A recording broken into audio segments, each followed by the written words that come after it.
fellow glue sniffers and spruce snippers, and welcome back to Blitzkrieg Model Works. I'm Bob, you know me as Darkland Forums. How's it going, everybody?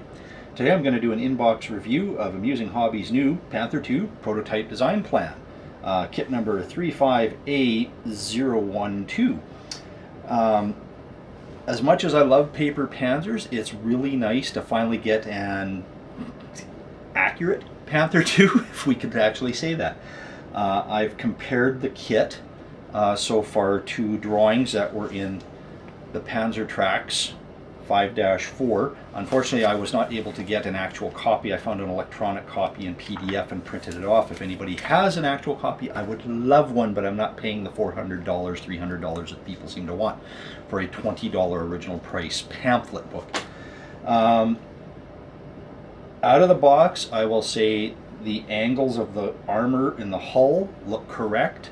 The distance, the actual front of the hull was longer, as well as the angle being different. The engine deck was longer, the belly armor was longer. That all seems to have been corrected, unlike the Dragon kit.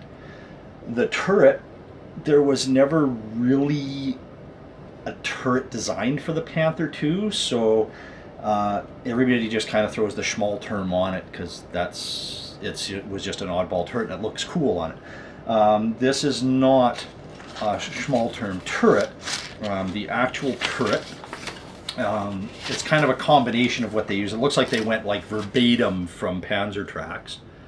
So that's the turret that they used, and it's a combination of, I'm not even going to try and pronounce that. That my pronunciation of German's enough to get me in trouble. So, as some of you may have noticed in the dating on this, there's a lot of people that seem to think that the Panther II is like an end of the war, like a 1945 or a Panzer 46 thing, and in actuality it's not. The Germans started design work on this shortly after the D was released, so this even predates the Panther A. I believe it was April 43 they started design work on it when they started noticing the shortcomings of the Panther D. And one of the things that they wanted to do was utilize as many drivetrain components as possible from the Tiger II that they were designing on the Panther II to simplify logistics and production and everything.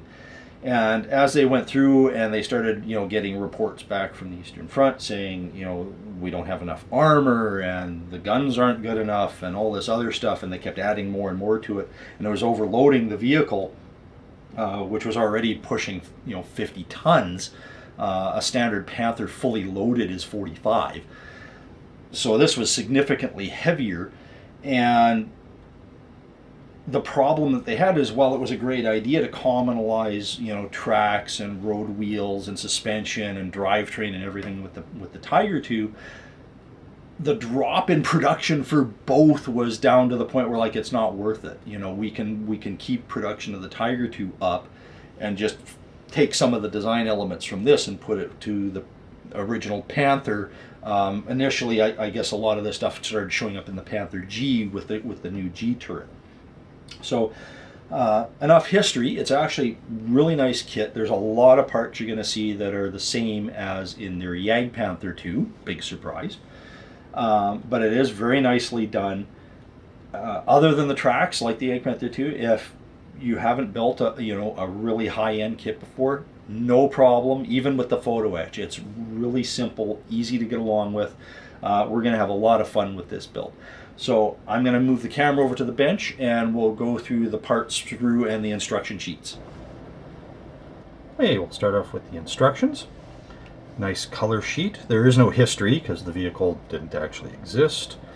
There's a little key for letting you know what to do. There is a couple of optional steps we'll get into when we go through this. So it starts with the sprue map. And many of the sprues are the same. Sprue A, C, T, B, and P. Oh, and the lower hull is the same. Everything else is different. Lower hull is the same as the Jagdpanther II kit.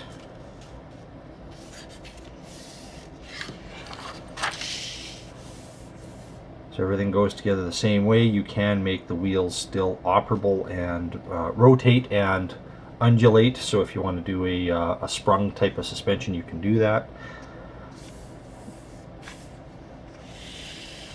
The rear plate is different and does appear to be accurate compared to the Panzer Tracts book. You do get to use the rear toolboxes, which you didn't get to use in the, or you did get to use in the Jagdpanther, sorry. So everything's pretty much the same, other than the exhaust, because you didn't get exhausts in the Jagdpanther kit. It does come with the unique little tow hitch that the Panther II was supposed to have, which Dragon does not include. You do get the track hangers, so they're the same ones that come in the Jagdpanther II kit. So the prongs that hold the actual track links are actually too short. They should be a couple of millimeters longer, so you can actually put some pins in to hold them in place. But all the tools and everything else is pretty much the same. The upper turret, or the upper hull, is really nice. It seems to scale out correctly. Same with the engine deck. Everything looks good. You do get a couple of options. You can do the normal lowered fan housing, or the raised one that would have the crew heater in it. And there's some nice Photoetch parts. I'll show you those later. There are a couple of pieces that you do have to cut off. Here, I'll show you on the part later. I'm presuming they would be for the later so-called production version of the Panther II.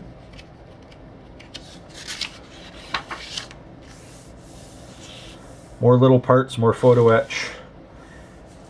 The early Panther D and A type pop and swivel type hatches, as opposed to the flip fold or the slide type that were never actually used. The G used the normal hinge type. Some nice photo-etched fenders. The turret's quite a bit different. It's different than any other turret that's been provided with the Panther II before. A lot more realistic design-wise, even though there was never an actual turret designed. Does have an operable rear hatch, which is kind of nice, fairly nicely detailed. Separate periscopes for the commander's cupola. They are unfortunately solid molded, they aren't clear. Not that it's a huge deal. You do get a one-piece gun barrel with a separate piece muzzle brake, and it is hollow, although it is kind of more like a pinprick hole at the very front, but it's wide open in the back. Final turret assembly, and this is where the big difference between the two is. This turret is based off, let me pull this up, the Panzer Tracts book. That's this one here. So it's the Schmal blend. It's actually a combination of a couple of turrets. Rheinmetall made one very similar, but it had more of a peaked top, so the front went up, peaked, and then went down over the rangefinders, which wouldn't have been around at the time the Panther II was originally planned. So this turret would be more correct, as it were, than this one, but if you wanted to do this one, you could. They give you all the parts, so it's one or the other. As I'll show you with the turret, there is no real locator marks for the rangefinders or the foliage loop, so you're kind of on your own with those. And then your final assembly with the tracks, and people who, if you haven't watched my Jagdpanther II kit with this review on this and the build, I absolutely hated the tracks. Not so much how they went together, although that was very tedious, but the little track jig they give you is kind of a joke. You can only do about 10 or 11 of these at a time. I ended up using one that I had from Model Designs Limited that was built for me. And this I can do something like 30 at a time, as opposed to 10. This you can make these yourself. If you have something of your own, you can still get those. And then your final assembly with the fenders, the photo etched side skirts, tow shackles, and you get a couple of nice pieces of copper wire to do for tow cables. Okay, you don't get a huge amount of color options. You don't get any unit markings or anything really fancy. You just get some turret numbers and Balkan Fruits crosses. That's about it. So you get two different color options that they give you in the kit. It's kind of a standardized, almost a 3-color ambush pattern, but a little bit of octopus in it. It's okay, doesn't really do anything for me. But the other one is kind of cool. And this is the one I'm going to do. So this is kind of a dot pattern that seems to be all the rage these days. So it's still a 3-color, still an ambush pattern, but it's in different sizes of dots. So that looks really cool. I'm going to try this out. And all the colors are in MIG. So I'm going to have to convert them to Tamiya because I'm a Tamiya boy. But that's it. Those are your choices for colors that they give you in the kit. If you've got other turret or other marking options, you know, you can do whatever you really want with this.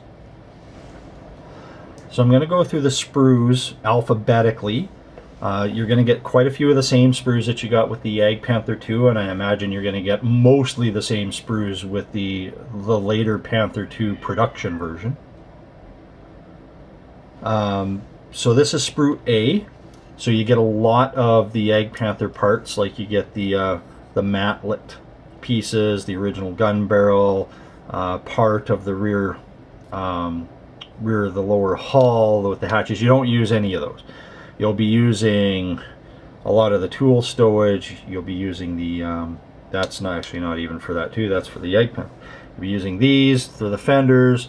A lot of the small niggling parts. Still be using that nice little textured machine gun mount, the multi-piece jack, fenders, the toolboxes, which are fairly nicely done. The lids are on a separate sprue. So a lot of this you don't end up using simply because it's part of the Jagdpanther kit. Sprue B, you get 2 of these, and these give you your drive sprockets, idler wheels, drive sprocket housing, some vent covers for the rear deck, armored covers for the periscopes, and a few other small parts. Some of which you will use, a lot of them you will not use. This is sprue C. You get 4 of these. These give you all your road wheels and torsion bars and a few other fittings. Again, same parts as you get on the Jagdpanther II kit. Although the torsion bars on these do not appear to have nearly the sinkhole problems that the last ones did. Not that you see them.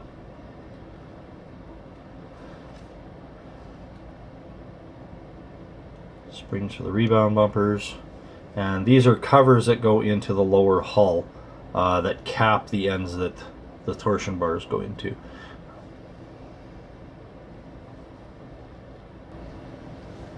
This is sprue D. This is totally new for the Panther II kit. This is the turret and some upper deck parts. So you get a whole new turret, which, like I said, is a different design than we're used to for the small term. It's kind of small term, kind of not. It's longer, but the flanking ends on the back of the turret actually stick out.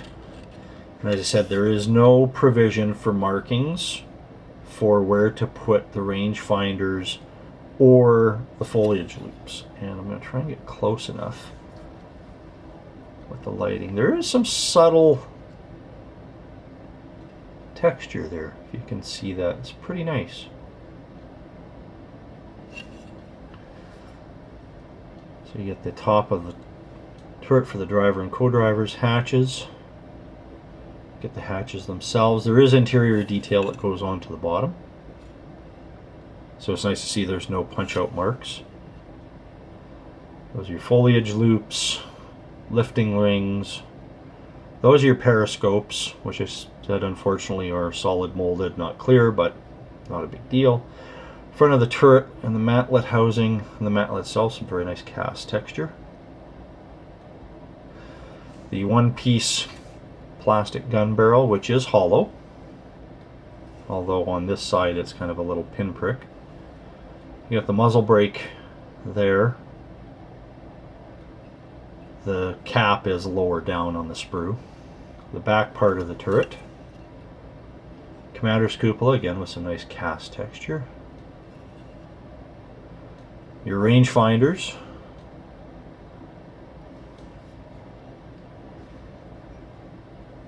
Commander's hatch.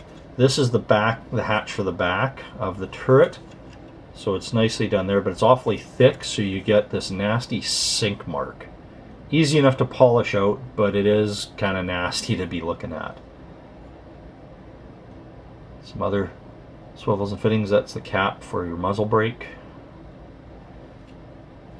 And these are some tabs for the optional fitting of the turret, plus the bottom of the turret, which is kind of odd that they have a ring, but yet they have that twist and lock fitting that you normally see on kits like Tamiya. Stuff like this, I'd normally find that they just plop them in place and you can just do whatever you want. It's kind of strange, but you know, easy enough to cut off, I guess, and just use them to patch in the holes on the other side. No interior detail other than the hatches. There's some nice interior detail on the commander's hatch there. Again, bit of a sink mark. Unfortunate, but it is rather thick there. A little bit of flash on the barrel, not a huge problem.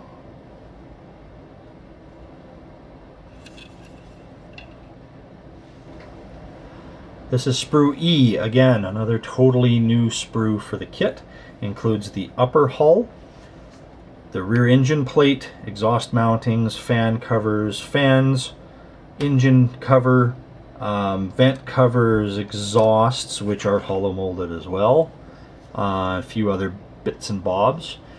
Now, you are going to have to cut off these little bits. I'm presuming that's going to be for the late Panther II that would have the sliding hatches, as well as these tabs, which I've totally forgot what was on there. I think it's for a different travel lock for the gun, because they're putting an 88 on it, whereas this only has the 75.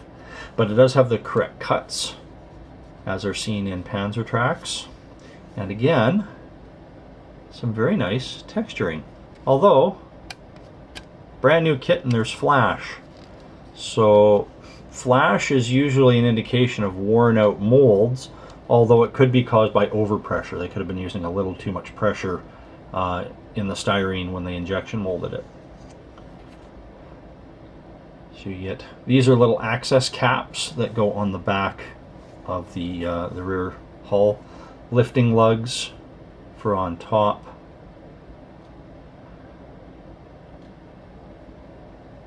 Your armored exhaust housings for the bottom. These are the exhausts themselves, and they are hollow molded with a nice little vein in them. That's the infamous Panther II tow hitch, which no one has replicated until now. The raised heater fan with some actual fans and covers. You get a little shroud housing to go over top of these. There was I believe 6 or 8 pieces, and you could actually fan it around the outside to restrict it, kind of like putting, for those of you that live in winter climates, we used to put cardboard in front of the radiator to, you know, keep the engine hot in the winter. And then you have your engine cover with a little bit of flash. No interior detail. One thing that I did find odd is they give you fans to put in the fan holes, but they don't give you anything to go into the radiator ports. And these were, they would go down at about a 45-degree angle on either side and flatten out down about at this level to suck air in and then blow it out to, or suck air in and blow it out, whichever way it worked, to cool the engine. And it's just kind of odd that they don't give you any of that. Oh, I just noticed there's a fair bit of flash there too. Not a huge deal, but a little disconcerting.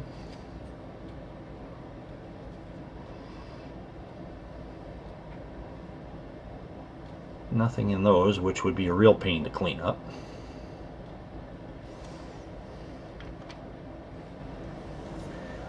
This is sprue P.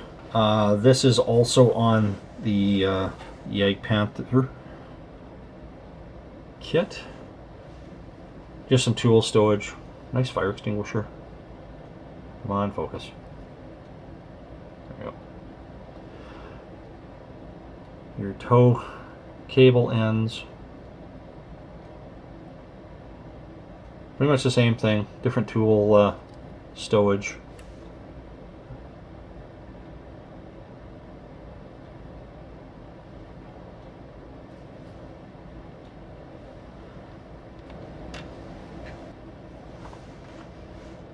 This is sprue T.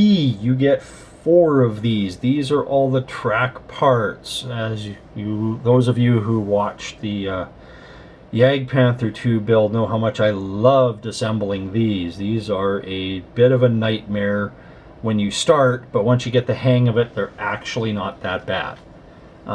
Each track is made up of 5 different components, though. So you have your main link. Then there's an intermediate link and a single end pin link. And then these are all held together with 2 of these cleat sections. Parts 5 and parts 2. And if you look at them, the cleats actually go in different directions. So you want them to point away. Excuse me. This is actually a spade ace set, so it's similar but different. So that's what the full thing together looks like. So you'll have your main section that has the cleats on it that you'll glue them down. You'll have this end link, which is textured here, but it's smooth on this one. And then you have your little swiveling end link. And that's what makes the whole thing work together. And if you're careful doing it, go back to my Amusing Hobby, or sorry, the Jagdpanther II one, and I show how I put these together, both with their little jig and with my own. And as long as you're using very small, very small bits of glue on just a couple of different points, you can actually make these workable.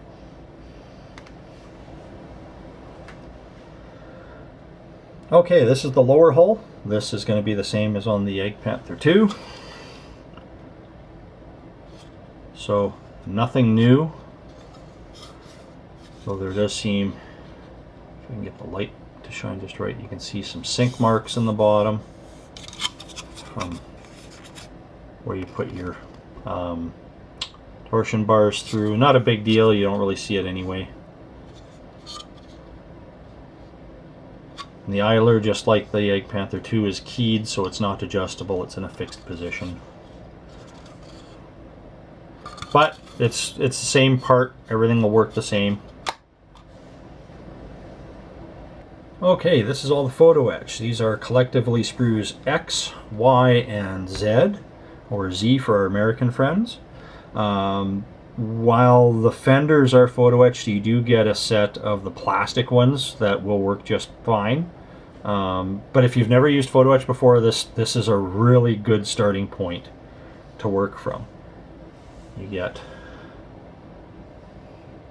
engine vents. These aren't quite like Aber or Lion Roar or Voyager type quality for doing the mesh, but they're still pretty good. And they're very simple. There's fold lines on them. It's really easy to put these together. Those are classed for the rear toolboxes. There's no bending or anything required. You just cut them off, sand down the attachment points, just super glue them on. They're really simple. The fenders, those lines are not fold lines. They are where you would end up putting the skirt hangers on, which are in plastic, and then they give you these lovely little nuts that you put into super glue onto the holes. It's a little crazy, but easy enough to do. And then the fenders, or the shirts in themselves, there's a left and a right hand side. Again, just cut them off, sand the attachment points, maybe scuff them up with some sandpaper, some Scotch-Brite or something, so the paint will stick. and they just go right on. I used, you know, the same type of thing for the Jagdpanther II, except they had a one big mesh section for where the exhaust was supposed to go. So like I said, if you've never done photo etch before, this is a really good way to start. You know, I always recommend it, guys, if you've never done photo etch before, start with like an engine deck screen, because it's a really good bang for your buck. It looks awesome on the kit, and it's, for the most part, they're flat. You just put them down and glue them in place with some super glue, and they're done, and that's all there is to it. So the last two items are the same as they were in the Jagdpanther II kit. You get a copper line for tow cable, which is quite nice. You can just paint that up, or if you have some patina chemical that'll turn the copper black, you can use that. And their Deckle sheet. Everything's printed nicely on register. They seem to be fairly thin. I had no problem using these on the Jagdpanther II with a little bit of Tamiya Mark Fit Strong. Worked just fine. So that's my inbox review of the Amusing Hobby Panther II prototype. Again, kit number 35A012. Again, great kit. The bit of flash is a little disconcerting, but it, you know, fairly easy to clean up. It's just, it's a brand new kit and there's flash, so it kind of makes you worry a little bit. But the nice, you know, the rolled steel texture that's on the turret and the hull, especially the hull, is really nicely done. Although the rear engine deck, the flat plate where the exhausts are, is pretty smooth, although there's enough stuff on it that you're not really going to notice.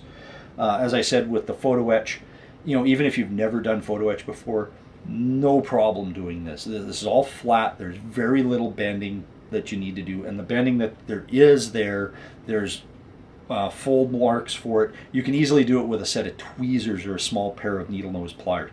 No problem. The kit itself was, I got it from Model Bow Koning.